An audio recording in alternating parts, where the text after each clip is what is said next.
I love it when a podcast conversation actually makes me a better coach. And that's what happened today in this conversation with Dr. Glenn Livingston, who's just written a new book called Defeat Your Cravings.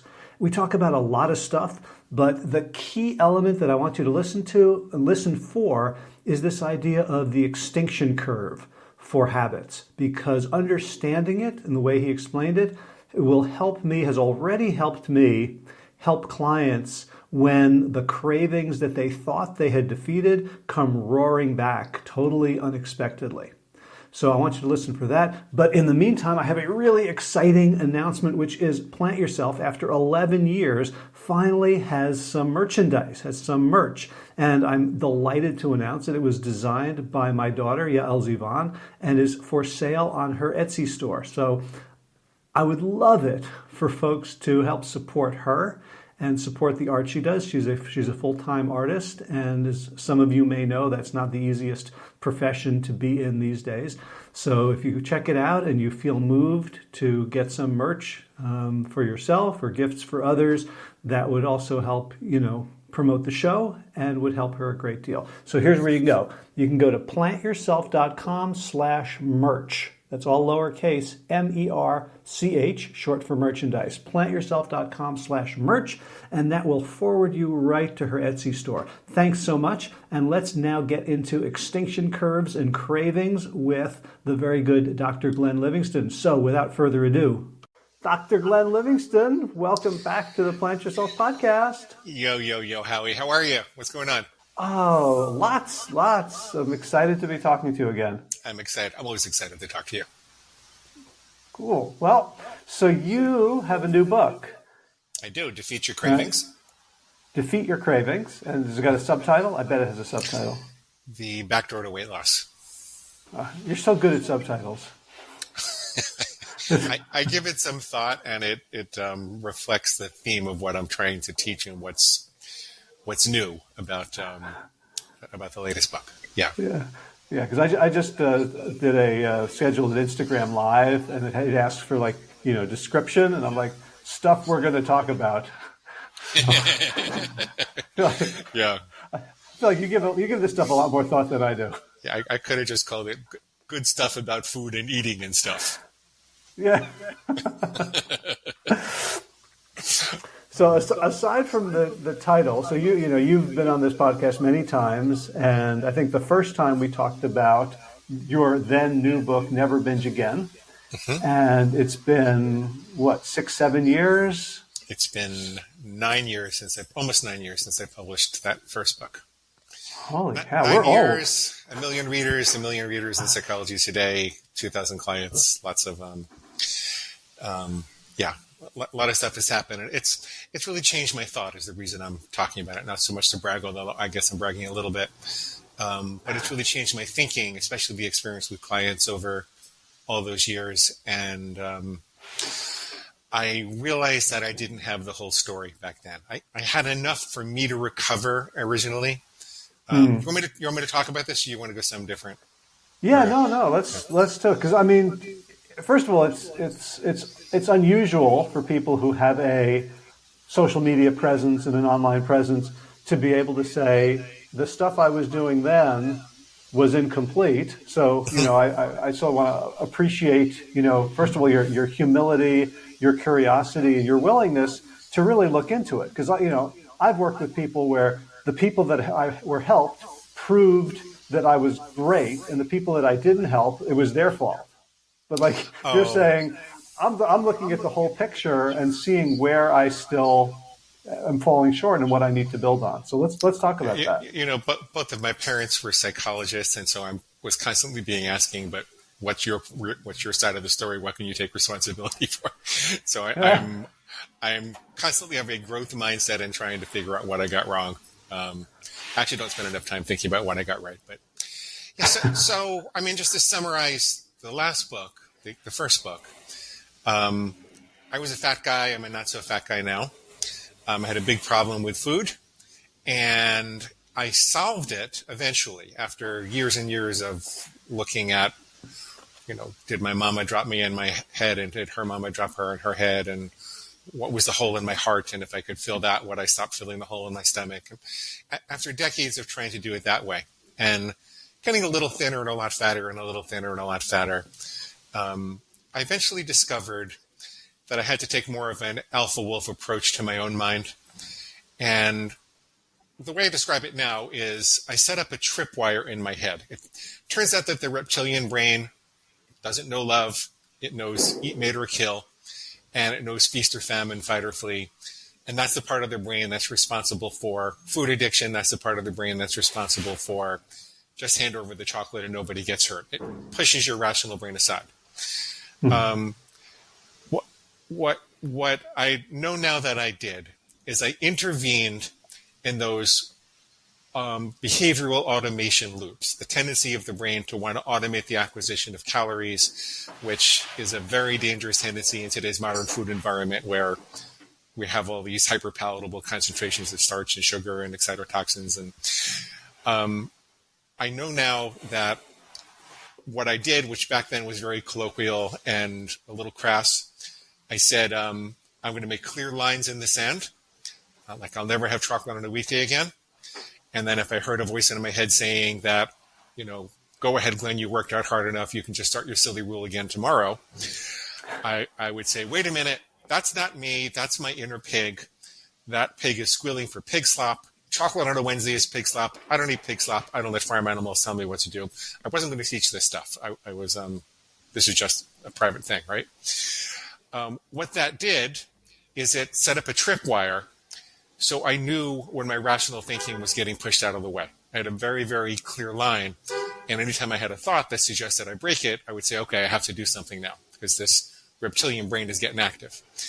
What I did and the way that I recovered, and this is what I wrote about in the first book, was very cognitive. It was to say, okay, wait a minute. Why does my pig want me to break the line? Well, because it'll be just as easy to start tomorrow. Why is that wrong?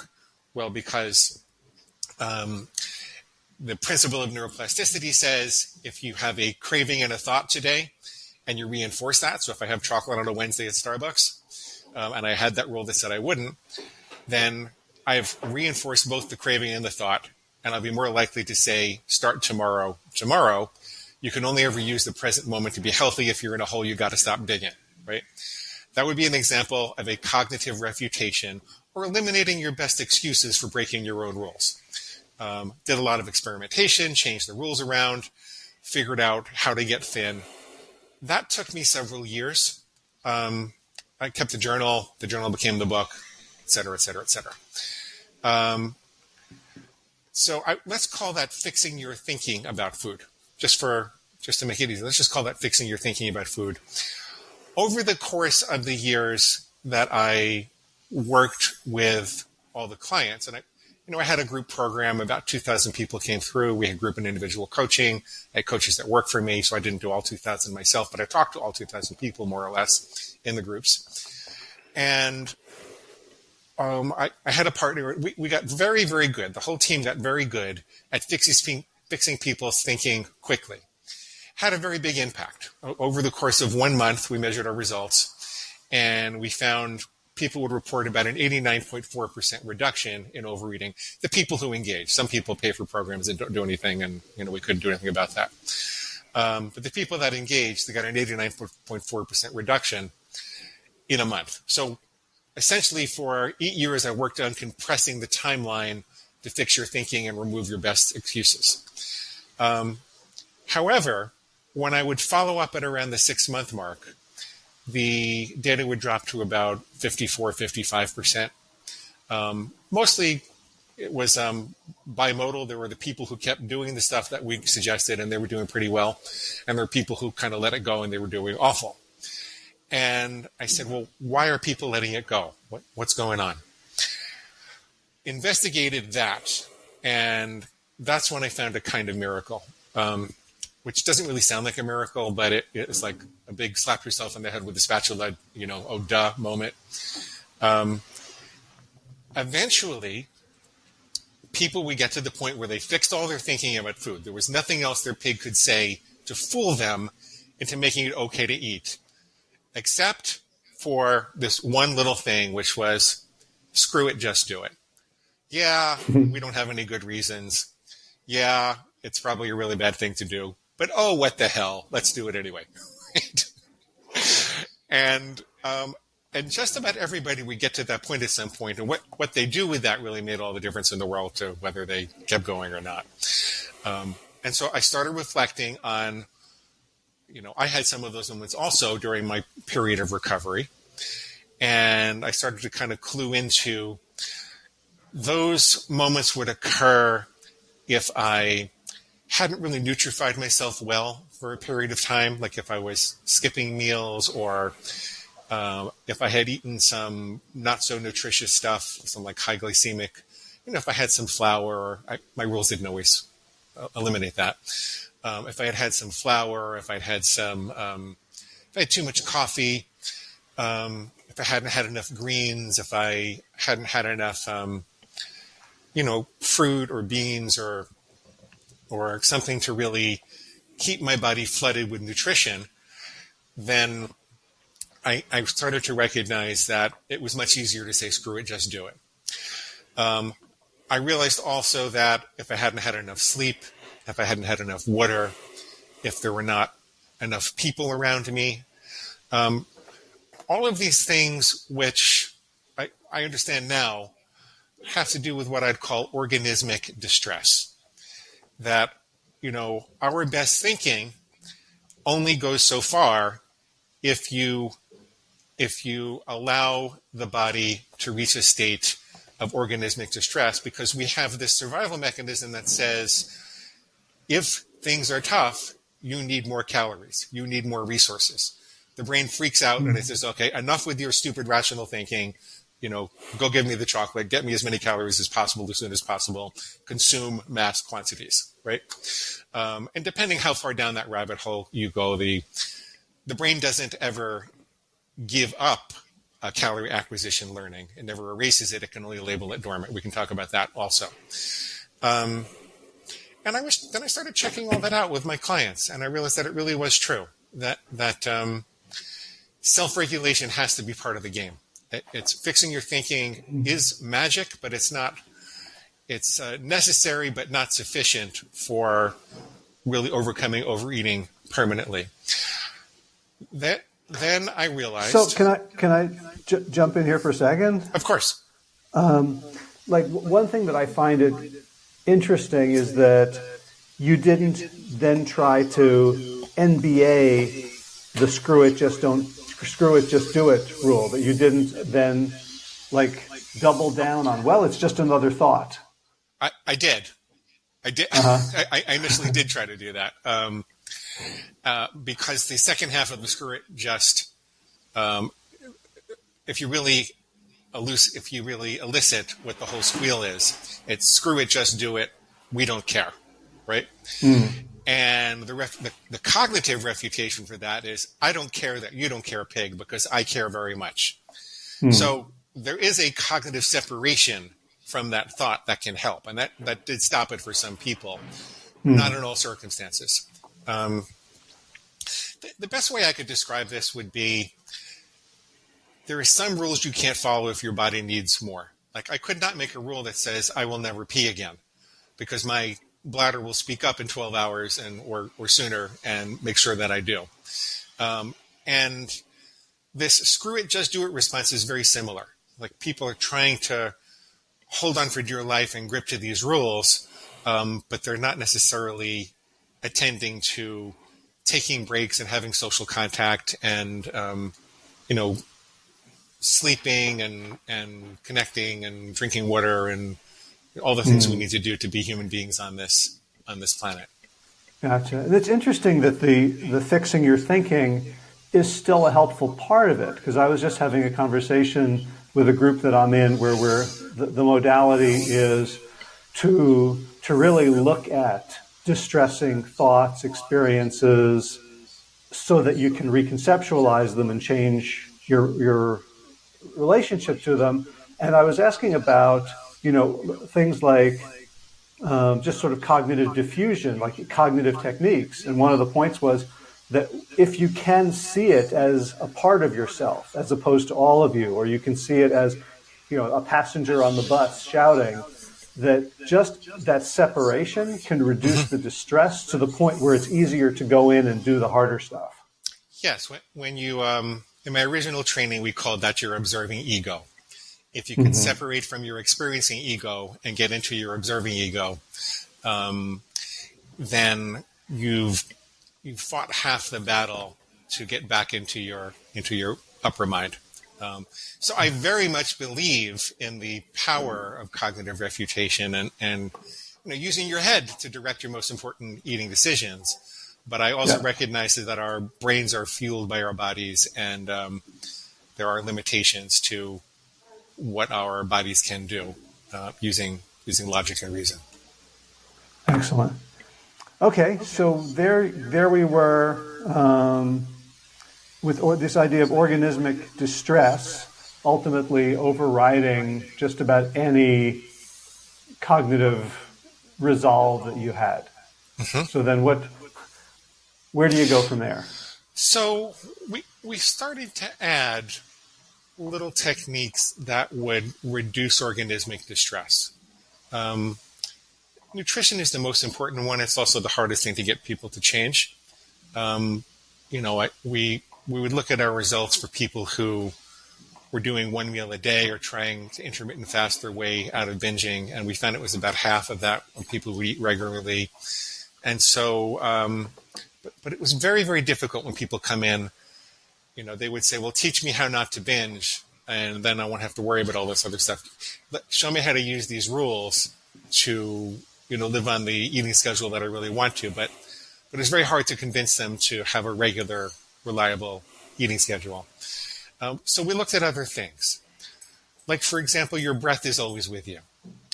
And so instead of just jumping right to the cognitive refutation when you hear your pig saying something, if you were to do some parasympathetic breathing, what that means is that there's a type of breathing which puts you into the part of your nervous system that knows that it's okay to rest and digest and think and strategize about your long-term goals. Mostly it has to do with breathing out for longer than you breathe in. My friend Laurie Hammond calls it a 7-11 breath. So if you breathe in for a count of 7 and out for a count of 11, I'm not doing it now because it takes a while. The moment that you hear that before you do a cognitive refutation, you calm yourself. You take yourself from more of a state of urgent doing, which is what the binging state is, to a state of relaxed being. I first discovered this. I'd had well, I guess it wasn't a bad date, but it was a date with a woman who, when she found out what I was doing for a living, she said, "Oh, well, I used to binge eat all the time at night until I started doing 20 minutes of yoga before bed." And I said, "Really? What's going on there?" And I started talking to her about it. I talked to my yoga teachers about it. And I discovered it had to do with the breathing. Like, there's a particular way that yoga teaches you to deal with discomfort that shows you that discomfort is temporary, that you can, surf the urge to eliminate it by focusing on your breathing and getting yourself into that more relaxed, state of being rather than urgent doing. So that made a difference when I could get people to breathe when they had the urge. It turned out that getting people to carry a pen and paper and write down what their pig was saying was also a parasympathetic activity. It wasn't a purely cognitive activity because it required that they get out of that urgent doing state and writing is more of something you do writing is not something you do when a hungry bear is chasing you. Writing is something that you do when, you have the time to breathe and relax and think about it. And then there were other things like, I talked about this a little bit. I wasn't really onto how it fit into the whole picture. But in the first book, we talked about willpower being the ability to make good decisions. And there are only so many good decisions you can make over the course of a day. Yeah. There are studies that show that people have trouble resisting marshmallows if you make them do math problems beforehand because you're taxing their decision. I don't know what professors make up these sadistic experiments. I don't know what professors think that marshmallows are a treat either. Right, I know, right. But people eat more marshmallows after you make them do math problems because it taxes their decision-making ability. Right. Well, I remember a study about raw radishes and hot chocolate chip cookies, right? And then I think they have to plunge their hands into ice water or something. And the group that was told, eat as many radishes as you want and pay no attention to the chocolate chip cookies in the oven, were much less able to maintain the perceived pain of ice water. That makes sense. Those studies also showed, by the way, I don't know if it's the exact same researchers, but those studies also showed that people can keep their hands in ice water for, I think, 42% longer if they curse while they're doing it. And saying fudge doesn't cut it. You've got to use the real word. And so one interesting technique I have people do is when they hear the pig and they feel like they just can't resist, they tell it to STFU, they go FDFFFF, and it actually makes a difference. So just don't wear your feature. FDFFF. I don't know if you're allowed to curse on your podcast or not. I am. Oh. So well, so if you scream fuck when you have a really bad craving, then it buys you a little more time to get back into your right mind. So it actually is a technique. It actually does work. Just don't wear your Defeat Your Cravings t-shirt while you're doing that in public. And don't do it at the grocery store while you're, standing in front of the ice cream or something. Yeah. So just to get back to the point about decision making, when I could get people to take even 2 5-minute breaks every day, put down your phone, walk away from the computer, don't let anybody bother you, go hide in the bathroom if you have to, if you've got 6 kids and they won't leave you alone. 2 5-minute breaks a day can make a big difference. So things like that were, and then also, the brain needs a certain amount of dopamine release. Dopamine is the motivational and pleasure hormone. And 100,000 years ago, if we didn't have it, we would have sat around looking at the sunset or, at the woman next to us rather than going to, go and gather berries or, go chase monkeys and find banana trees. And we could have starved. So it's an evolutionary advantage to have pleasure. It's actually an evolutionary advantage. And there's a level of distress that occurs when we don't get it. And most people, when they try to overcome their cravings, they don't focus on the alternative ways that they're going to find that dopamine. So it's actually helpful to make a list of your favorite movies, like Blazing Saddles and The Man with Two Brains and comedy shows and things that you could relax with a little bit. Gather a group of pictures that remind you of nice memories and make you happy. Think about some other things which give you, hits of pleasure, which might take a little more time, like getting outside or getting a little bit of sunshine on your face or, giving yourself some authentic recognition for the fact that pleasure is an essential human need, and having lists of those things to go to beforehand so that when the urge hits, you can turn to them. That makes a difference. It all kind of centers around this, self-regulation and self-care. And when you combine that with the unusual techniques for fixing your thinking, you have a really, really powerful combination. I call it the back door to weight loss because the thing that we also discovered was that most overeaters are in a panic cycle. I think it's Henry Wadsworth Longfellow. Do you know the poet? He wrote a poem. There once was this little girl, and when she was good, she was very, very good. But when she was bad, she was horrid. That's how most people are with food. When they're good, they're very, very good. But when they're bad, they're horrid. So they overeat and overeat and overeat.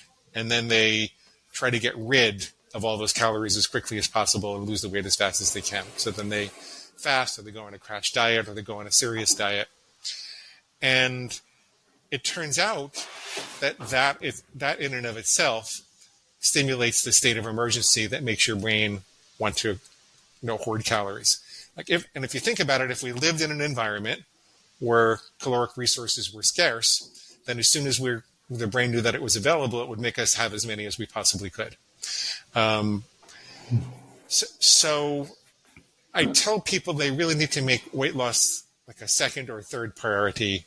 The most important priority is getting on an even keel, learning to control your most important food decisions with your head versus your whims and impulses, and settling in for the journey, letting weight loss occur. And it almost always does if people do this. But letting it occur half a pound a week, unless your doctor says there's an emergency. We try to get people off of that, lose 30 pounds in 30 days or, urgent need to get ready for the wedding or something like that, because it only fuels the cycle. It only fuels the organismic distress cycle. And it almost never works. Yeah. And just, I was, reading some brain science recently, and the authors made a point that was so obvious that I'd never thought about before, which is your brain doesn't know shit about what's happening in the world by itself. Like it's locked in a box. There's no light, there's no, it has to rely on senses for everything to try to figure out the world, to try to make sense of what's going on. And so it's natural that it wouldn't necessarily have any way of telling the difference between a real food emergency, like there's a famine outside and there's not enough food, or you going on a restrictive diet for 2 weeks. To the brain, that's the same thing, right? It's exactly right. And your brain thinks that binging is keeping you alive. That's why it's so difficult to think rationally when you get to that point. Your brain thinks that you're going to die if you don't binge. This is how you've taught it that it stays alive. And so you have to be able to use every bone in your body to intervene in that impulse and start to, pry apart that moment where the brain just wants to automatically do that. There are a couple of other techniques that we use. Can I talk about that? Or? Can I frame it? Well, it might be framed this way already, but I have in my notes, I wanted to make sure you talked about the extinction burst and the extinction curve. Is that related to what you want to share now? It will be in a moment. You go ahead. You can remind me right after we finish this, because I know that I go off in tangents sometimes. I go off on cosines, so arguably it's worse. I want the last 5 seconds of my life back. That was really bad. I can't think. So when you're sitting at the table with a big, hot, steaming plate of food in front of you, the last thing you want to do is pause. Your brain wants the calories, right? However, there's a muscle which you can develop. It's a mental muscle you can develop to teach yourself to pause, which will help you at the other times in your life when the last thing you want to do is pause. At the times that you really want to break your rules and go have the chocolate bar, you can practice for that beforehand by every time you eat, starting to develop a pause muscle. In the beginning, that can be as easy as going 1, 2, 3. Right? You're ready to eat. You want to dig in. This feels unnatural. You're going to be annoyed with me. But what if you did it anyway and developed that ability? 1, 2, 3. You're prying apart that space between stimulus and response. That's the muscle that you need. Once you start to get a little more space, then you can do other things before you eat. You could take a 7-11 breath so that you're more likely to be eating in a parasympathetic state than in a panicked, calorie acquisition state. When it gets big enough, when it gets even bigger, you can remind yourself of the worst things that your pig says to try and fool you. Come on, one bite won't hurt. And then you remind yourself of the refutation for that, which is one bite is a tragedy. It's the difference between who's in charge, me or you, Mr. Pig. So you can use that time to reinforce the thoughts that you want to have as opposed to the thoughts that make you overeat. What's really interesting is that the thoughts that you have right before you eat are more likely to recur. There's a principle in psychology called operant conditioning, where the thoughts are actually reinforced by the food that you have, because your brain is always trying to figure out, how do we get calories? How do we get calories? How do we get calories? And so if it thinks, well, all I have to do is think of this stuff and then I get calories, you'll find yourself, if you do this, reflexively thinking those thoughts at the moment of impulse when you're, out on the road or in a 7-Eleven and there's a bag of potato chips. You'll say, one bite does hurt, one bite's a tragedy. It's the difference between who's in charge. So your own thoughts become Pavlov's bell. Yes. Well, I mean, that's more classical conditioning, but this is more like Skinner's operant conditioning. But yes, essentially that's true. So I guess that's enough techniques for now that can actually help you find that space. The other thing that's... I had another question about that. So when you first said, to pause when the last thing you want to do is pause, I thought about meditation practice. Like just sitting and I promise you, if I sit down with the intent to meditate for 20 minutes, my nose will itch at second 9. Right? And there are days when I can just sort of watch it, and there are days where after 10 minutes I'm like, fuck it, I got to scratch this thing. Yeah. Then I can go back to meditating. Yeah. Are there? I hear the power of doing it in the moment, like in when you're in the fire. Is there value in practicing it just more generalized in life? Oh, sure. And meditation produces dopamine also. So there's a multitude of benefits. I've never been someone who can sit still and meditate. I go to yoga just about every day. I walk on the beach. I used to hike all the time. People would say, well, that means you should meditate. And I would be like, fuck you, I'm not meditating. And then they'd be like, you really need to meditate. Then they'd be like, really? I've been told that the reason I developed the program in the first place, especially the first one, was because I had to rely harder on my thinking because I was depriving myself of those, of those moments of dopamine and pausing. It's all true, but I found my way, and now I'm adding those kind of things back. But there's tremendous value if you like to meditate. If you're willing to meditate, there's tremendous value in doing that. But it's enough to make a difference to just go 1, 2, 3. It's a different way of life. It's a commitment to being in charge of your food rather than just being like a riderless horse, letting your body do what it will.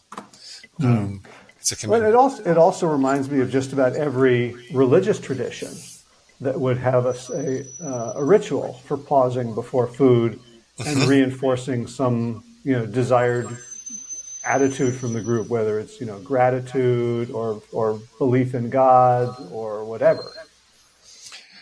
Yes, religion has figured this out a long time ago. They figured out the importance of that sacred moment before you eat. And you can add that, if you're a religious person, you can add this onto whatever your religious ritual is. I'm not suggesting that you replace it. And I don't want to defeat your cravings into a religion. You don't have to sacrifice virgins to me or, I'm just kidding. I don't mean for defeat your cravings to be a religion. I do think it's sacred, though. I think that the rules that you create are more than just rules. They become your center with food.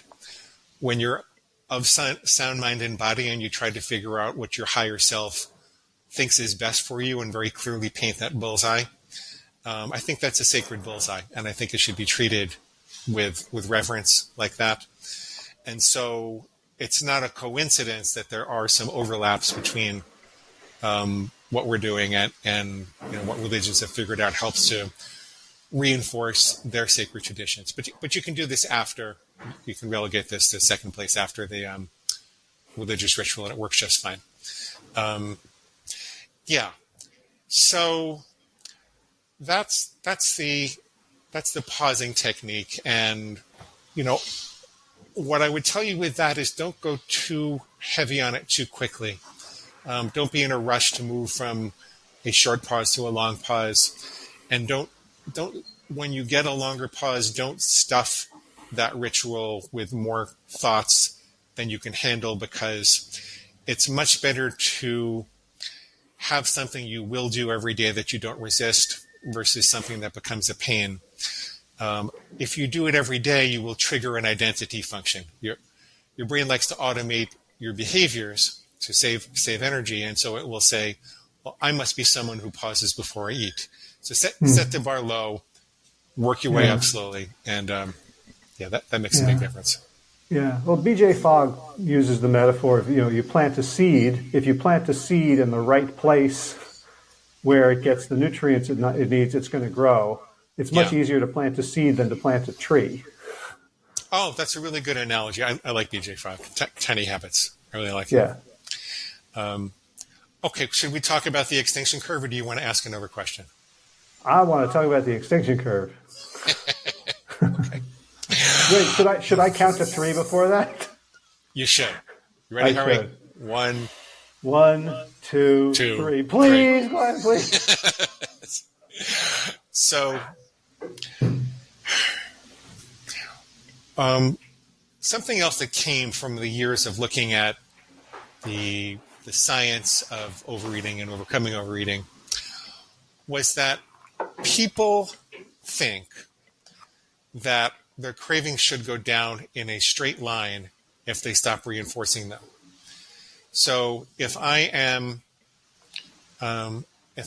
eating pizza every day on my way home from work when I pass a particular pizza place, and I make a rule that says I will never eat pizza from that pizza place again, you would think that on day 1 I'd have the hardest time, and then it would go down in a straight line like that.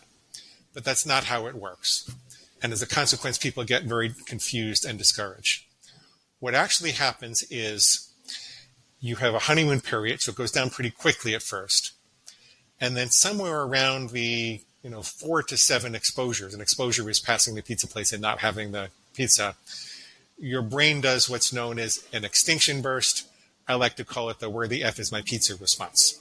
And you have a worse craving than you've ever had before. At that point, most people will say, well, this torture is going to last forever. This is too hard. I can't make it. And they will then reinforce the craving at random by stopping at the pizza place and saying, forget it, I can't do it. That's the worst thing you can do. Here's what's going on with the extinction burst and why it's so important to power through and to prepare beforehand to power through. Imagine it's 100,000 years ago, and we have a caveman named Thag, Thag. And I just like that name. I don't know why. Thag finds a monkey and follows that monkey to a banana tree. Gorges himself on bananas, takes them back for his family because food was pretty scarce back then. And Thag is very happy. Now when he sees monkeys, he starts to salivate, and he has this motivation and happiness. He gets flooded with dopamine and gets really eager to go and follow the monkey to the next tree. He does this every day for a while, keeps finding bananas. Eventually, the area starts to get scarce of bananas, and he follows a monkey to a tree that has no bananas. Most people think that Thag's brain would give up at that point. But what actually happens is it doubles down on the dopamine response. And it also doubles down on making him miserable if he doesn't keep on searching for monkeys to follow to banana trees. The reason for that is that in a scarce food environment, it's better to have a monkey that leads you to a banana tree 80% of the time, or 50% of the time, or even 20% of the time, than having no monkeys at all. You're going to find more calories if you have a food signal that's not 100% reliable than if you have no food signal. I'll call the monkey the food signal.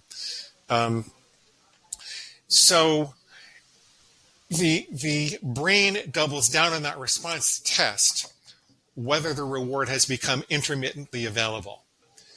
It does not want to give up what it learned was a calorie acquisition source. If so this is basically a global brain response about being very conservative about chucking out old learnings. Yep. Right? It's Exactly. the same thing we experienced when we were online marketers, and we cautioned people like don't run split tests every day and throw out the results. Like, right? That the brain has learned something, and it spent a lot of energy learning it and locking it in, and it's very hard to get the brain to unlearn it. And that's by design. That's not a flaw. No, right? I mean, otherwise, yeah, go ahead. Thank God it does, because we were more likely to survive like that. It's sorry, I always say healthy, strong cravings are not a sign of a sick mind. It's a sign of a healthy mind. And the same process which forms the cravings also unforms the cravings. So you can't, if you can have cravings, your brain is not broken. You're just experiencing primitive learnings in a very difficult, unhealthy modern environment. So let's go back to FAG for a second. In this example, the monkey is the food signal and the bananas are the food. In my example, the pizza place is the food signal and the pizza is the food. If I know this is going to happen and I don't randomly reinforce the craving, then it's going to start going down and the brain will gradually start extinguishing it. It will try a couple of more times, but not nearly as strongly. Just before it gives up, somewhere around the 30-day mark, 30 exposure mark, when you've actually passed the pizza place and don't have the pizza, you'll have a couple of little bursts, and then the craving is not dead, but it's dormant. So your brain has not given up the learning. It's just said, I'm not going to bother this guy anymore with it because it's not producing results. It's more efficient for me to let it go than to keep bothering with him. The other thing people do along that curve is that when they get down to where it's almost nothing, they say, I got this. I can handle a little bit. That doesn't work. That resets the curve and you got to go through the whole thing again. What does work, if you don't want to give up pizza entirely, would be to say, I'll only ever have pizza on Saturdays after my workout and only 4 slices, right? Be very, very specific about the signals which make the pizza available, because your brain will then extinguish all the other signals. An everyday example would be the casinos. If you go to the casinos, you see all those women and men hanging out at the little old ladies hanging out at the slot machines, pulling it compulsively because you got to be there because you don't know when it's going to pay off. That's what happens when you randomly reinforce a food signal. If you could imagine a casino where it only paid off at 10 a.m. on Saturday mornings, you would find those casinos empty all week long because people would figure out, no, you got to be there on Saturday morning, but that's about it. You can do that with food also. So you'll find yourself getting cravings on Saturday morning after your workout, but you'll be able to pass the pizza place without a problem. Most people can do that. If they're very, very strongly addicted, then they might have to give it up. There are a couple of other implications of this. The craving is specific to a food signal because your brain is trying to learn what makes it possible to go find calories. And so let's say I go through the 30 days successfully and I'm hardly feeling bothered as I'm passing the pizza place. But then suddenly I go back to visit my mom, and we usually have pizza at her place with her friends over when I see her. And I haven't seen her for a month and a half or so, and I go back to visit her, and I have this unbelievably strong craving. I think, again, I failed. This is too hard. I can't do this. The craving is going to last forever. But I didn't fail. I succeeded at extinguishing the pizza place as a food craving. I had not anticipated that there were other, as a food signal, I had not anticipated that there were other food signals that I had to extinguish as well. So you need to understand the way the extinction curve works and the way that cravings attach themselves to particular food signals. And then you need to brainstorm all the different places where you have experienced that craving in the past and figure out how you want to deal with those particular signals. And that's the way that you power through an extinction curve. When you decide to do this, because you know you're going to have those bursts, you also want to plan out some extra self-regulation as you're going through this difficult time. Don't go into battle wearing a plastic helmet. Go into battle, with a full metal jacket, and make sure that you're ready to face those cravings. So, can you arrange a little more time off for yourself during this period? Can you, are you going to make yourself some other pleasurable foods that you can have? Are you going to be able to get a little more sleep, a little more social contact? How are you going to work this out to support yourself so you can power through the extinction curve? So that's how the science of extinction has really influenced my thinking as compared to what I originally was telling people. This is great, and it's so it changes the paradigm so much to think of the craving as connected to the signal rather than the food itself, right? Because if you think if the craving is for pizza, then you don't have the same. You don't have precise tools. It's just the world is this, place where pizza could mug you at any moment. Whereas when it's connected to the signal, it kind of reminds me of, I'm learning Spanish now, and it's really driving me crazy that there's all these verbs that, like, I like, me gusta, I'm interested in, me interesa, I value, or it's important to me, is, me importa. But the verb is not, for me, the verb is for the thing. Like, me gusta. Yes. Cafe is the coffee pleases me. And just that, right? Just that the verb is related to the other thing. Like, I go, you go, he goes. I'm trained to think of the verb as related to the subject, but in this configuration, I'm not even the subject. I'm the indirect object of the thing pleasing or mattering or interesting. And just this shift of, like, it's the signal rather than the food itself. Because when we think, like, the brain, the way I understand the brain is its basic function is as a prediction engine, right? Going through life making predictions.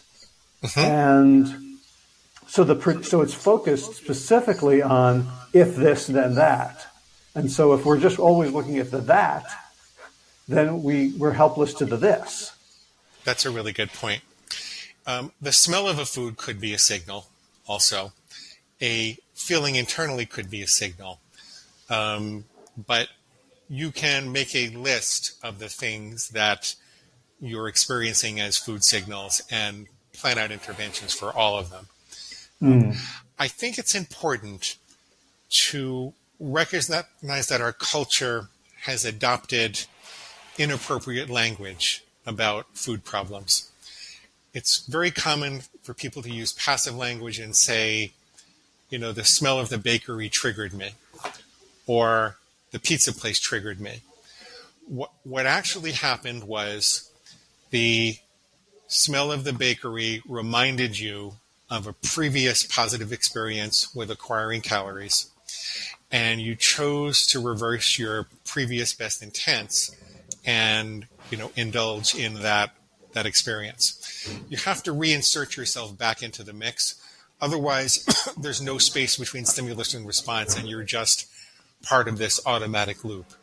And the reason this language has become so popular is that it alleviates the sense of guilt and responsibility, but it does that at a tremendous price, and that price is you.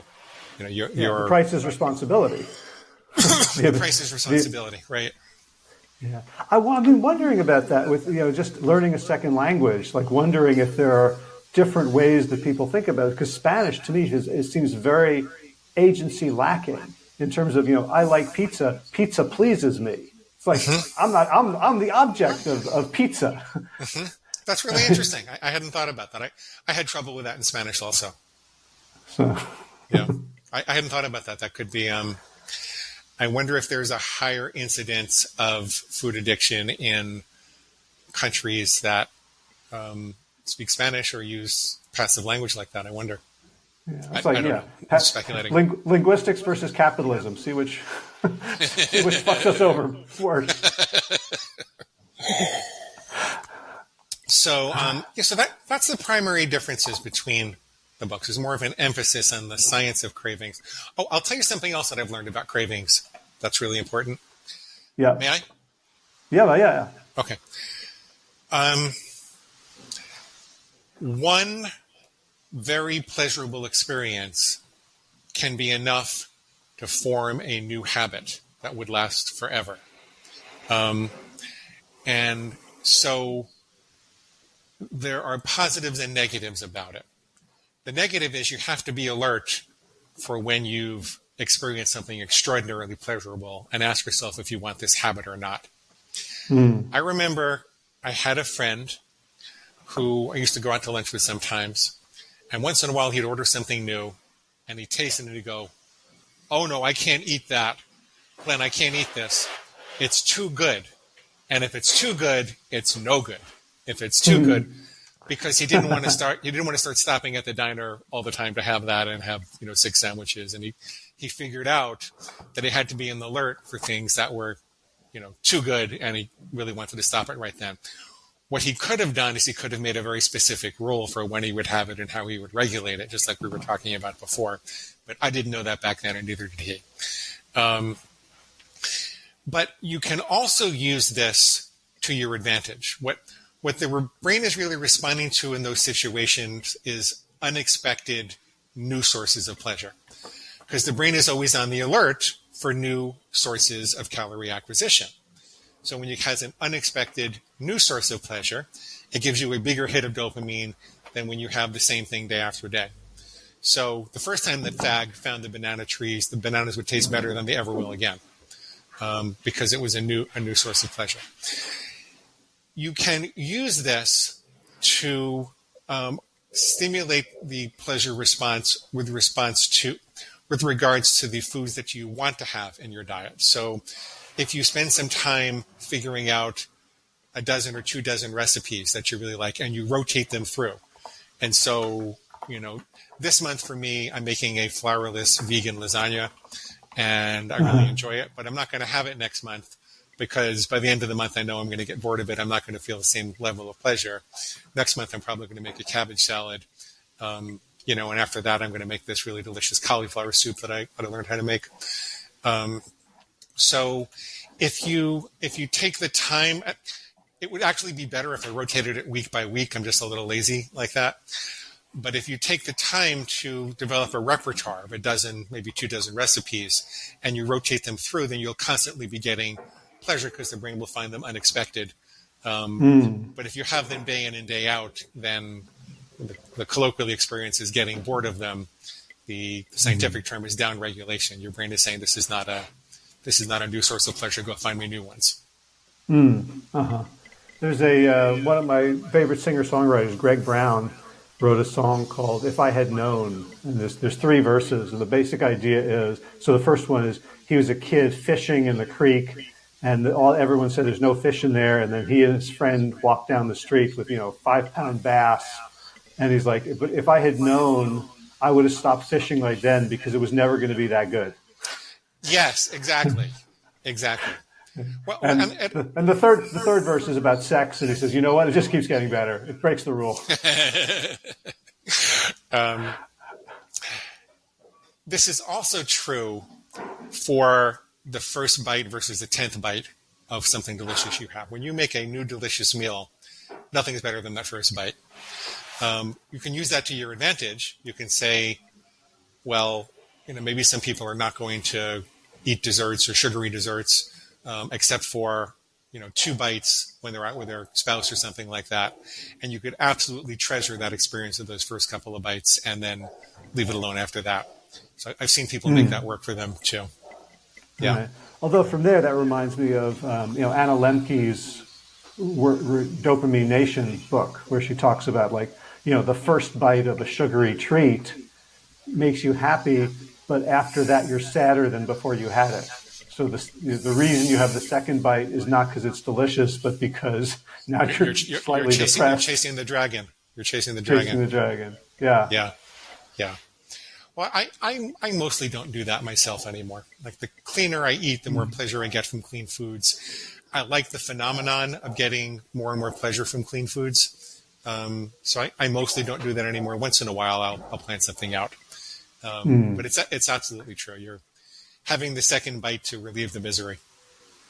Yeah, and I remember years and years ago, I was out with a friend. We were at a Italian restaurant, and I just kept eating. It was like gnocchi or something. And he's like, aren't you full? Don't you want to take that home? And I had to stop and think and go, like not only is it less pleasurable, but I've reached the point where it's becoming painful now. Like this would be so amazing tomorrow, like heated up for lunch, and it's like just making me miserable now, and I'm still eating. Like Yeah. that's weird. Yeah. But I mean, it's not when you consider the primitive food environment where, if you found a source of calories like that, you better get as many as you could because you don't know when the getting's going to be good again. Right, right. Yeah. So I had one more question in my notes, which I think I mentioned I was threatening to ask you, and Okay. so let's see if you have an answer for it, which is we've talked about like the two main things. One is the organismic distress and how to deal with that, and then the extinction burst and the extinction curve. And I was curious about the intersection of the two. Is like how does if you're trying to deal with an extinction curve, how does organismic distress play into it, and vice versa? So you could think about taking on an extinction curve, like going to do a really good workout. Suppose you're going to CrossFit and you are going to try to squat for a personal record or something like that. If you really want to make that happen, you want to get through that workout, you're going to have to prepare for it. You're going to have to eat the right way the day before. You're going to have to get enough sleep. You're going to have to drink enough water. You're going to have to, kind of clear your mind and be able to focus on the form. You're going to have to maybe get some tips about the form and how you're going to work your way up to it. And so in this metaphor, I always get confused about the difference between a metaphor and an analogy because my mother was an English teacher and I was very rebellious. Is this a metaphor? This is a metaphor, right? In that metaphor or analogy. Simile?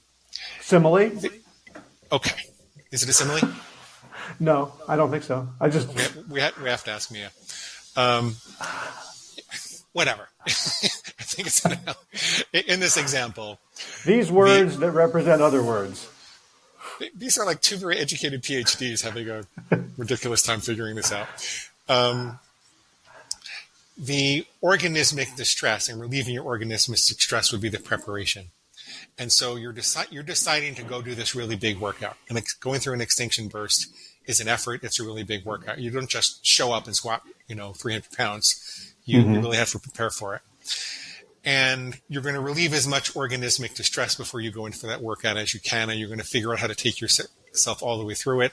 You're going to figure out how to recover from the workouts. And every day of that 30 days is going to be a workout, some harder than others.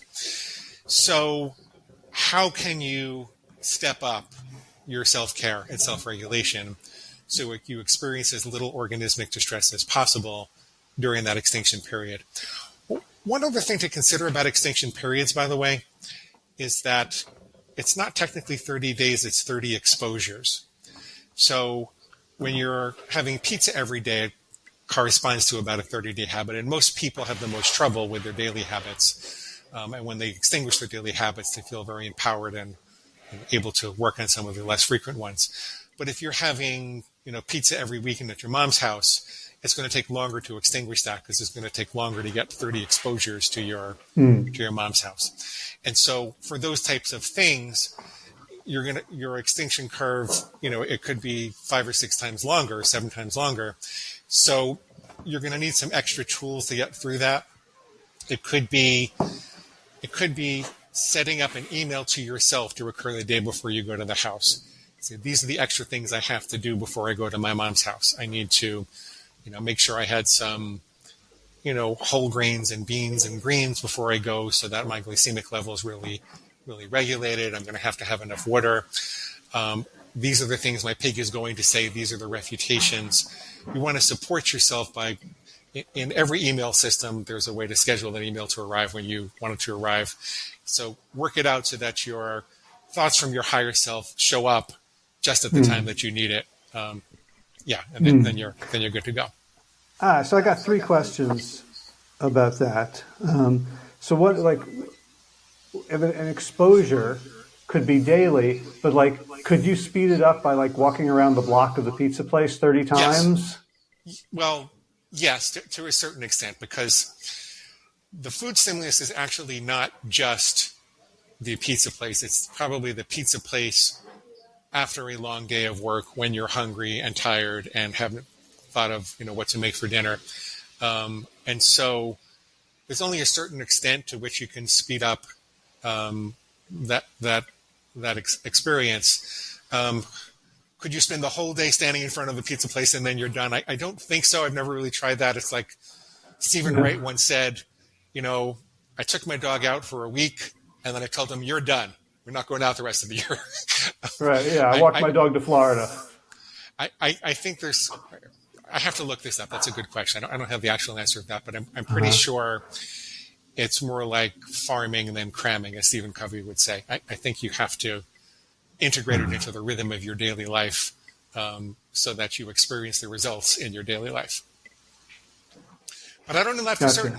I wonder what the limits are of flooding. Or how long? Yeah, or how long it would take to consider two exposures rather than one. I don't know. Right? Is there a refractory period? I can tell you that it was helpful when I was giving up chocolate entirely, which I had to do eventually. It was helpful to me to specifically walk into the supermarket and stare at the chocolate when I wasn't hungry and I was, well cared for. And I'd say to my pig, okay, give me your best excuse for having one today. Let's see what you got. So when I took a real, tough guy's approach and said, I'm going to stare this thing down, I know that the extinction dropped a little quicker. So I think there's something to it, but I also do think it's got to be a daily routine. Gotcha. Second question, if you're going to do the pizza with your mom every 2 weeks or so, is it helpful to have to count the exposures, to have a chart and say, okay, this is exposure number 5, this one's number 7? I haven't experimented with that. That's interesting. What I found in practice is about 80% of the problem with any given food, like pizza, is usually connected to 1 or 2 daily signals. And when people extinguish that, they change their mindset and they feel really empowered to get through these infrequent experiences. I don't know if it would be helpful to count them. It might be. I know that for the weekly or monthly experiences that I've had, it takes about a year to really be totally free of them. But it doesn't scare me because I've got these supports in place and I'm so thrilled with having beaten the daily torture that it seems like more like a mosquito than a tiger. I hate mosquitoes. So last question. So let's say, the mom pizza example, and that mom is pretty incorrigible about, oh, Glenn, you're so skinny. Let's get pizza. This is fun for us. Would you, if you want to beat the extinction curve, would you tell her, like, Mom, I want you to stop. That's not supporting me anymore. And knowing that she's still going to do it sometimes, or would you want Mom to bring it full on so that can be part of the food signal that you are extinguishing? There's an understanding of social pressure that helps with that situation. The short answer is it depends upon your mom and why she's really doing it. In psychology, we talk about groups versus aggregates. This is going to be very relevant in a minute. An aggregate is like a set of people in an elevator. Even before COVID, if you walked into an elevator and there were a bunch of people there, everybody automatically distances themselves as much as possible from each other. So you wind up with this equidistant, configuration in the elevator. Everybody stands forward and looks at the thing. We're not supposed to talk to each other. Sometimes when we get off at the floor, I turn to everybody and I go, this was great. We should do this again next year, right here, right this time. And they look at me like I'm a weirdo because there's no group there. A group is a socially bonded set of people with common norms for behavior and common goals and interests. It's not a tribe, it's just a bunch of people in an elevator. If that elevator were to get stuck between floors and 3 hours later the repairman arrives, you would find that it's become a group. They've developed some social norms. How often can you push the call button? If someone has to really go to the bathroom, there might be a song that they're singing to them to distract them. There are probably some people sitting on the floor next to each other. Maybe someone had a deck of cards and they're playing a game or something like that. They're telling jokes, they're singing songs. It's become a group.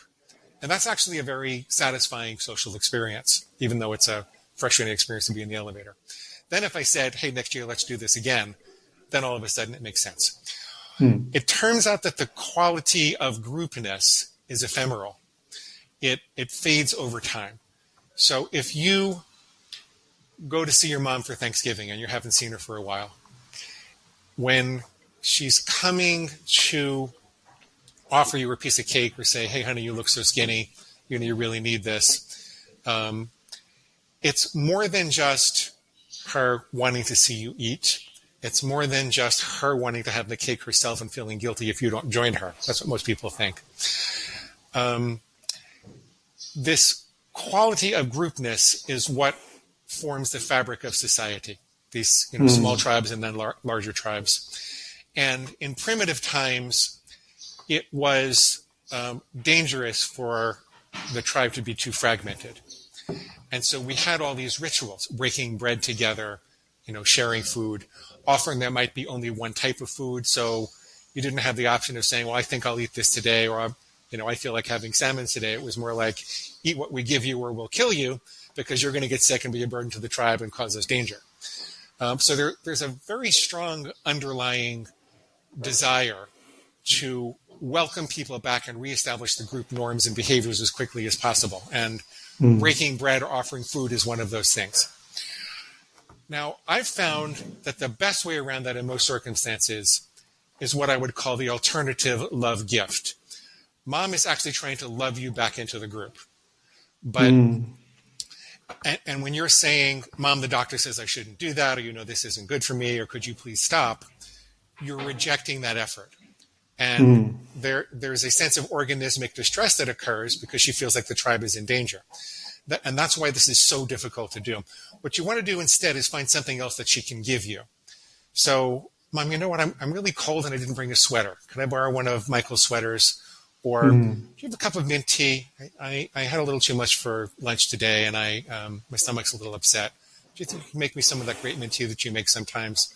Or it could even be information. I couldn't get a signal in the car. I'm dying to know what the score of the game is. Could we just go turn on the TV? Something that she can give you to hook into the norms of what occurs in the tribe that doesn't really have to do with even the things that you don't want to have. And you'll find that you've kind of sidestepped that whole conversation, and 99% of the time it goes away. Sometimes there are people that are trying to sabotage you or have other motives, and you have to brainstorm a stronger intervention. But the alternative love gift is the best thing we found for those situations. That's fantastic. I had not thought about that. So groups versus aggregates. I feel like you've redeemed our inability to tell the difference between metaphors and analogies by distinguishing between groups and aggregates. It's from my old social psychology studies in graduate school. Yeah. Man, we got to talk more. You've forgotten more than I ever knew. So I doubt that that's true, but I've got a compulsively absorptive brain. I've got to read and think and read and think and read and think. It's just what I do. Awesome. Well, and you share it in ways that have helped me immensely and have helped millions of others. Thanks, Howie. I appreciate it. So we got to go. What's the book? What's the website? How do people find you? You can get a free copy in electronic format, Kindle, Nook, PDF, at defeatyourcravings.com. If you're not familiar with my stuff, you'll also get a set of food plan templates. This is a diet agnostic program. You can do it. I mean, I'm a plant-based person just like Howie, but I work with people of all dietary persuasions, as long as you're not trying to starve yourself or, just have one meal a day or something like that. It's at defeatyourcravings.com. You get a set of that, and you'll discover my podcast and some other interviews I've done with Howie and all sorts of things like that. So defeatyourcravings.com, click the big blue button, sign up for the reader bonus list, and it's all free. Not everything I offer is free. We do have coaching programs. We have physical copies of the book and everything like that. But there's an awful lot of materials that you'll get for free when you do that. And the podcast is free, and the forum is free. There's a lot that you can get to without paying. Yeah. And I know so many people who have paid you, and I don't know a single person who's regretted it. Thank you. I like to think that's true. Thank you. So, good.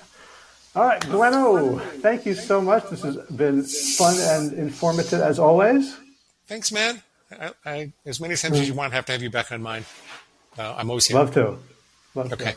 All right, take care. Say hi to the cat in the background, and have a fabulous day. And remember, everybody should remember that when you've got the urge, just scream "fuck" and you'll be okay. No, just kidding. but it does help. It does help if you can, if you're alone. All right, that's my next T-shirt. Yeah, in case of emergency, scream "fuck." Mm-hmm. Awesome. That's a great note to end on. Glenn, thank you so much. Okay, sure. I'll see you soon. Try to be classy. Yeah. Okay. Take care. Bye. And that's a wrap. Show notes, links at plantyourself.com/576. I want to say once again, please check out plantyourself.com/merch, MERCH, if you're interested in supporting the show and getting some nice stuff for yourself or as gifts, and in helping to support the arts, and particularly one artist, my daughter Yael Zivan. I think you'll love her stuff. There's also some stuff in that store that's not Plant Yourself related. There's a cool women's bathing suit and another sticker, another design she's done on stickers that I love. It's on my thermos. It's on my computer. So check it all out, plantyourself.com/merch. So been doing some good workouts. Did a lot of boxing this morning. And it's amazing how much that loosens me up. It turns out that boxing, if you're just training for boxing and you're not actually getting punched, is pretty low impact and pretty high, caloric burn. So it feels like it's good for stamina, especially when I mix that with some boxing and then running sprints across the sand. So it feels like things are definitely on a good direction in terms of developing stamina and rebuilding some musculature. So that's it for here. Look forward to talking with you again next week. As always, be well, my friends. All right, time for thanks. Thanks to Will Ridenauer for allowing me to use his beautiful song Sabali Dawn, The Dance of Peace. You can find more of Will's music at his website, willridenauer.com. And of course, thanks to all of you Plant Yourself podcast patrons. Kim Harrison, Lynn McClellan, Brittany Porter, Dominic Maurer, Barbara Whitney, Tammy Black, Amy Good, Amanda Hatterley, Mary Jane Wheeler, Ellen Kennelly, Melissa Cobb, Rachel Behrens, Tina Scharf, Tina Ahern, Jen Filkanovsky, David Bizek, The Mysterious Michelle X, Elsbeth Feldman, Leah Stoller, Alan Christensen, Colleen Peck, Michelle Landry, Josina, Sarah Durkis, Kelly Cameron, Janet Selby, Claire Adams, Tom Franzek, Jeanette Bennett, Gila Cert, David Donahue, Blair Cyber, Dorona Vizov, Gio and Carolyn Argentati, Jody Friesner, Misha Rosen, Michael Warbeck, Aviva Lael, Alicia Lemus, Val Linneman, Nick Harper, Bandana Chawley, Molly Levine, The Inscrutable Harry R., Susan Laverty, The Panda Vegan, Craig Kovic, Adam Scharf, Karen Burry, Heather Morgan, Nigel Davies, Marion Blum, Teresa Koppel, Julian Watkins, Breed O'Connell, Sharon Hirschman, Linda Ayat, Holm Hedegaard, Isa Tuzinwa, Connie Hainline, Aaron Greer, Alicia Davis, Heather O'Connor, Carolyn Jensen, Sherry Olakoski of Plant Powered for Health, Karen Smith, Scott Morani, Karen and Joe Crabtree, Kirby Burton, Teresa Carell, Kevin McCauley, Elizabeth Rothschild, Ann Jesse, Cheryl Dwyer, Jenny Hazelton, Peter W. Evans, Dennis Bird, Darby Kelly, Lori Fanny, Linnea Lundquist, Emily Iconelli, Levy Wallach, Rosamund McAtee, Dan Picorni, Stephen Leenan, Patty DiMartino, Mike and Donna Kartz, Deanne Bishop, Bilberry Elf, Marjorie Lewis, Tricia Adams, Nancy Sheldon, Lindsay Bayshore, Gunmarit Hagen, Tracy Gullidge, Laura Heaton, Meg from Mama Says, Stacey Stokes, Ben Savage, Michael Kay, David Hughes, Connie Rogers, Claire England, Sally Robertson, Paranganchi, Amy Daly, Brian Tourville, Mark Jeffrey Johnson, Josie Dempsey, Karen Schmidt, Pamela Hayden, Emily Perryman, Allison Corbett, Richard Stone, Lauren Vaught of Edible Musings, Erin Hasty, Sean Owen, Sagar Naik, Erica Piedra, Danielle Roberts, Michael Lushton, Sarah Johnson, Catherine Floyd, for your generous support of the podcast. That's it for now. As always, be well, my friends.